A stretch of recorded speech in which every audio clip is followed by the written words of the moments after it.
تحولت مباراة في كرة القدم ضمن بطولة عصبة الجنوب. جمعت يوم أمس السبت العهد الرياضي وضيف رجاء بن قرير إلى حلبة للملاكمة وكل فنون الحرب، إذ اختلط الحابل بالنابل داخل رقعة الميدان، وانطلقت أعمال شغب وتبادل الركل والرفس بين اللاعبين وحتى بعض المسؤولين، في حين كانوا آخرين كيحاولوا فض الاشتباكات اللي تحولت حتى لصفوف الجمهور، وكادت الأمور تخلف إصابات في صفوف الجانبين، الشيء اللي استنكروا كل من تابع هذه الأحداث البعيدة كل البعد عن الروح الرياضية.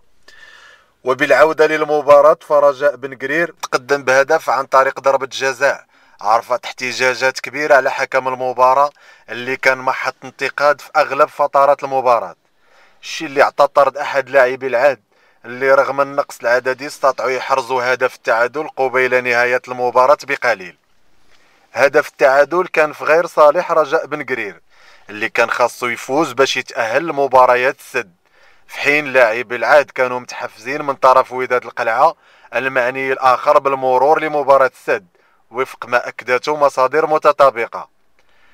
طاقم التحكيم بعد اندلاع أعمال الشغب التحق بمستودع الملابس محاط بجوج عناصر من القوات المساعدة، الشيء اللي كان غير كافي، بحيث لولا تدخل بعض العقلاء لكانت الأمور تطورت لما لا تحمد عقباه.